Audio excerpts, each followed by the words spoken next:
रुस्तम, कल रात को बासी रोटी बच गई थी, एक तुम खा लो एक मैं खा लूँ। बहू ये क्या कर रही हो तुम? क्या हुआ मम्मी जी, कोई गलती हुई है क्या? और ये रात की बासी रोटी तुम रुस्तम को क्यों परोस रही हो? मम्मी जी बासी रोटी थी, फेंकी जाती तो एक मैं खा लेती तो रुस्तम खा लेंगे। बेटा घर के मर्दों को ना बासी रोटी नहीं परोसी जाती। अरे वो बाहर से कमा कर लाते हैं, उनकी वजह से घर चलता है, उनकी कमाई से बरकत होती है। मर्द लोग घर के अहम सदस्य होते हैं और इनके खान पान का हमें बहुत अच्छे से ध्यान रखना पड़ता है। और तू उन्हें बासी रोटी खिला रही है। मम्मी जी अगर हम ऐसे बासी खाना मिल बांट कर नहीं खाएंगे तो हमेशा मेरे हिस्से में बासी खाना ही आएगा ना। औरतें खा सकती हैं बासी रोटी, और अगर तुमसे नहीं खाई जाती है ना तो ठीक है, जब तक मैं यहाँ पे हूं ना तुम बासी रोटी मुझे दे दिया करो, मैं खा लिया करूंगी। लेकिन दोबारा कभी भी ना रुस्तम की थाली में ठंडी और बासी रोटी मत परोसना। कैसी बात कर रहे हो मम्मी जी आप इतने दिनों बाद कुछ दिन के लिए यहाँ पे रहने आई हो, उसमें भी मैं आपको बासी खाना दूं? तो ठीक है, आज के बाद तुम रुस्तम की थाली में बासी रोटी नहीं परोसोगी। मैं अपने बच्चे को अपनी आंखों के सामने बासी रोटी खाते हुए नहीं देख सकती। ठीक है मम्मी। अच्छा लग रहा नहीं है? आगे बेटा ये लो माँ, आइसक्रीम खा लो। और शीतल की आइसक्रीम? मैं उसके लिए लेकर नहीं आया हूँ, बस हम दोनों के लिए लाया हूँ। अरे क्यों, शीतल के लिए क्यों नहीं लेकर आया?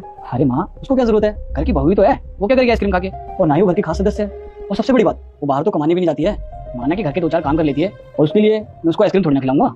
रुस्तम ये तो कैसी बातें कर रहा है? क्या मैंने तुझे कभी ऐसा सिखाया कि बहू घर में ही रहती है उसके लिए कुछ मत लाना? तो बेटा पति और पत्नी का रिश्ता ना रेल की पटरी की तरह होता है, अगर एक में भी खराबी आ जाए ना तो घर बर्बाद होते हुए देर नहीं लगती। और ये कैसी सोच हो गई है तेरी? क्या ऐसी परवरिश की है मैंने तेरी? पता है ना, आपने मुझे ऐसे संस्कार नहीं दिए, इसीलिए तो मुझे बासी रोटी खाने में कोई प्रॉब्लम नहीं थी। जब घर के सारे सदस्य बराबर हैं और सबकी अहमियत सेम है तो फिर बासी रोटी शीतल के हिस्से में क्यों माँ? मैं 4-5 दिन से देख रहा हूँ, बेचारी रात की रोटी सुबह खाती है और सुबह की रोटी रात में खाती है। है वो भी तो एक घर के सदस्य है। और एक बात बताऊँ माँ, वो रोज सुबह उठ के सबके लिए गरम गरम खाना बनाती है, पूरे दिन मेहनत करती है, वो इस घर की अन्नपूर्णा है, वो सबके लिए इतना कुछ करती है। अगर उसके हिस्से में बासी रोटी आएगी तो अन्नपूर्णा कैसे खुश रहेंगी?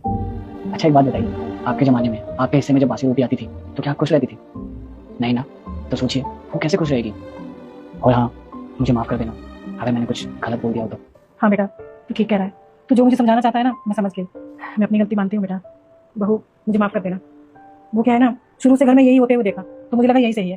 तुम्हें पता है जब मैं शादी करके आई थी ना तो मेरी सास मुझे यही कहती थी बात बात में, तू ये खा के क्या करेगी, तू तो घर पे ही रहती है, ये चीज मर्दों को रखनी है। कोई भी चीज होती थी सबसे पहले घर के मर्दों को रखनी है। जो अपने मम्मी पापा से प्यार करता है वह चैनल को लाइक और सब्सक्राइब करें।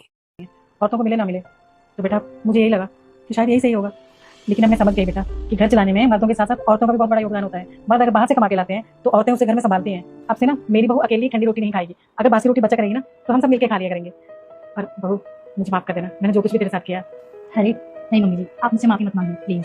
तो ठीक है फिर चल, ये मेरी आइसक्रीम तू खा। नहीं मम्मी जी ये आइसक्रीम आपके लिए लेके आए ना, आप खा लीजिए कोई बात नहीं। अरे रुको, मैं लेकर आया उसके लिए, लेकर आता हूँ। ले लो।